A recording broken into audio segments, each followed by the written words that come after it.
नमस्कार विद्यार्थियों, आपका BL model senior secondary school की ऑनलाइन कक्षाओं में स्वागत है।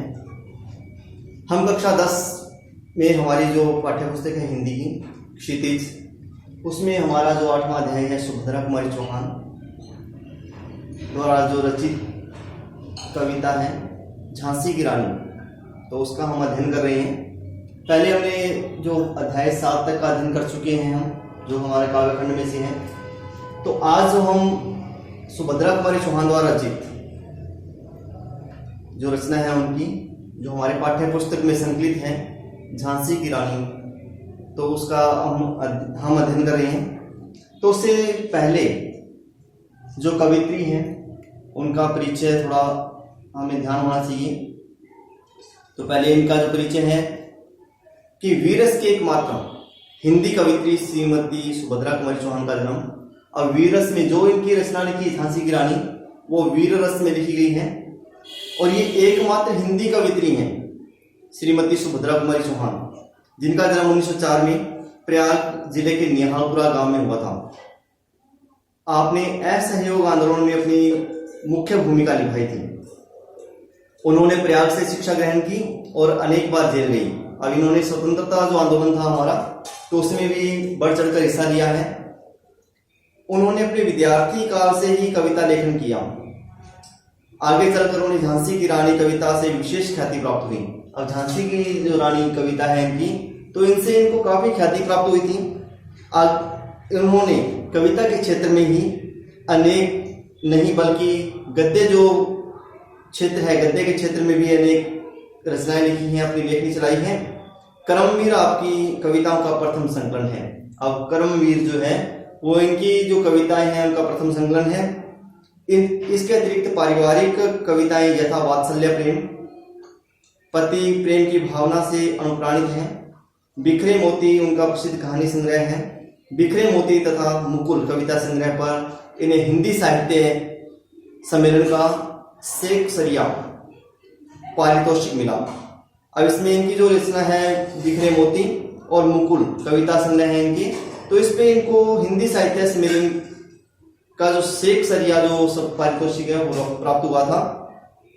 तो हम चलते हैं सुभद्रा कुमारी चौहान द्वारा रचित जो झांसी की रानी कविता है उसका अध्ययन करते हैं। तो इसमें इन्होंने जो ओज गुण कह सकते हैं, वीरस की जो प्रधानता इनकी रचनाओं में है, जो झांसी की रानी है उसमें है। तो सिंहासन ही लूटे राजवंशों में भरकुटी तानी थी, बूढ़े भारत में भी आई फिर से नई जवानी थी। गुमी हुई आजादी की कीमत सबने पहचानी थी, दूर फिरंगी को करने की सबने मन में ठानी थी। ये जो रचना है इनके द्वारा लिखी गई है वो 1857 की जो क्रांति है, तो उससे पहले जो हुआ है, तो उसके माध्यम से उसको भी इसमें लक्षित करने का प्रयास किया गया है।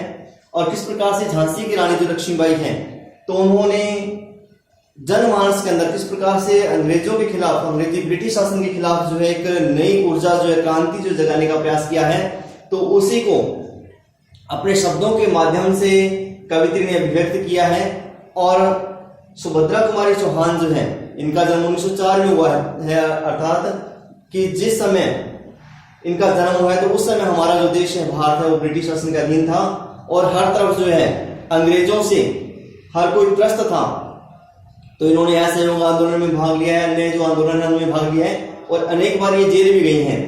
तो हमारी जो जनमानस है उनके अंदर एक नई चेतना जगाने के लिए कवित्री ने झांसी की रानी को लक्षित करते हुए कविता लिखी है, और इसके माध्यम से एक नई जो चेतना है झांसी की रानी ने किस प्रकार से हमारे अंदर जागृत की है, तो उसी भाव को इसमें अभिव्यक्त करने का प्रयास किया है। सिंहासन ही लूटे राजवंशों ने भरकुटी तानी थी, बूढ़े भारत में भी आई फिर से नई जवानी थी।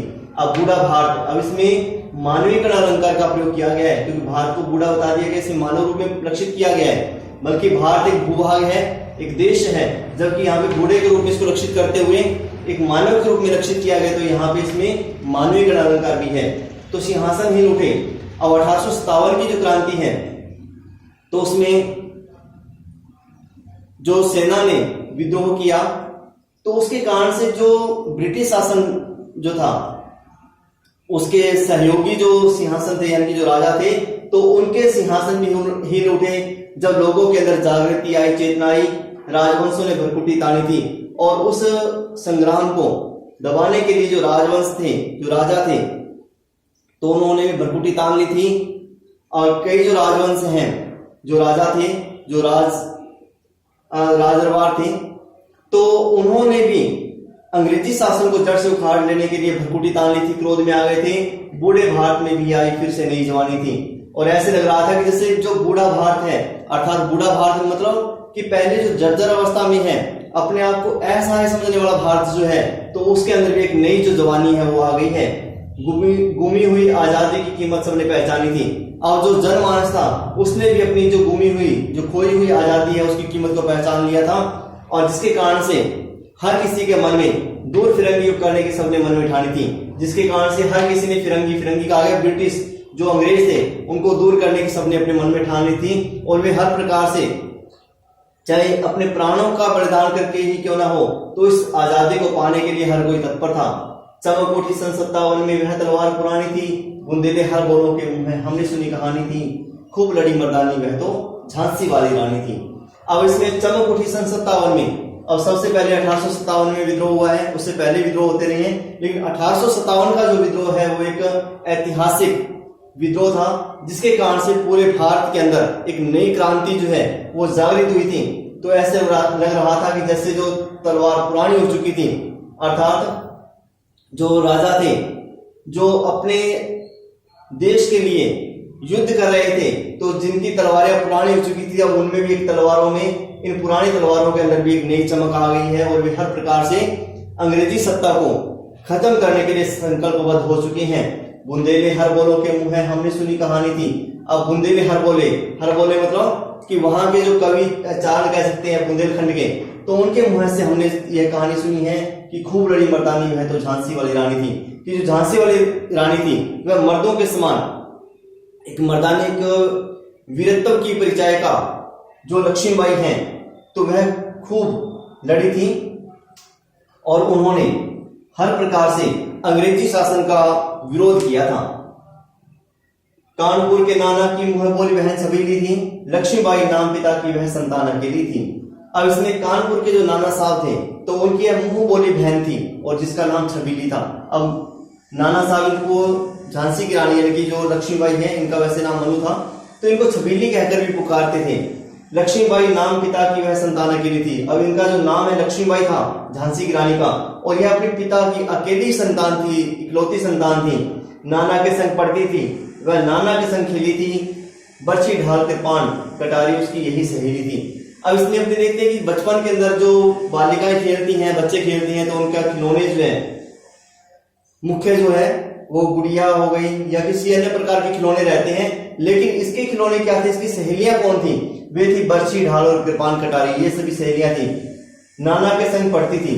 अब इसमें नाना के साथ ये पढ़ी है, अब नाना साहब उनके साथ में ये पढ़ी है और उनके साथ ही खेलती थी। बर्छी ढाल कृपाण कटारी उसकी यही सहेली थी। अब जो लक्ष्मीबाई है उनकी बचपन की जो सहेलियां थी वो बर्छी थी, ढाल थी, कृपाण और कटारी थी, तो इन्हीं के साथ में अधिकतर समय व्यतीत करती थी। वीर शिवाजी की गाथाएं उसको याद जुबानी थी। अब जो शिवाजी जिन्होंने हमारे देश के धर्म को बचाने के लिए कभी भी अधीनता स्वीकार नहीं की, मुगलों की अधीनता स्वीकार नहीं की, अपने धर्म की रक्षा की, हिंदू धर्म को बचाए रखा, तो उसी प्रकार से ही तो शिवाजी की जो गाथाएं हैं कि किस प्रकार से उन्होंने कभी मुगलों के सामने घुटने नहीं टेके, हर प्रकार से डटकर उनका मुकाबला किया, तो उनकी जो गाथाएं थी तो लक्ष्मीबाई को हर प्रकार से जुबानी याद थी, कंठस्थ थी। वो बुंदेले हर बोलों के मुंह है हमने सुनी कहानी थी, खूब लड़ी मर्दानी वह तो झांसी वाली रानी थी। अब इसमें कवित्री कहती है कि जो बुंदेले हैं, जो बुंदेलखंड के वासी हैं, जो हरबोले हैं वहां के, जो हर प्रकार से वहां की स्तुति करने वाले हैं, तो उनसे हमने एक कहानी सुनी थी कि खूब लड़ी मर्दानी वह तो झांसी वाली रानी थी, कि मर्दों के समान झांसी की रानी जो लक्ष्मीबाई है उसने डटकर अंग्रेजों का मुकाबला किया और इस प्रकार से वह वास्तव में एक मर्दानी थी और हर प्रकार से वीरत्व की एक जीती जागती एक मूर्त थी जिसके सामने हर कोई नतमस्तक होता था। तो ये झांसी की रानी लक्ष्मीबाई की हमने अभी कुछ अंश पढ़े हैं और आगे के जो हमारा रहेगा उसमें भी हम इसके आगे जो अंश हैं उनका अध्ययन करेंगे। धन्यवाद।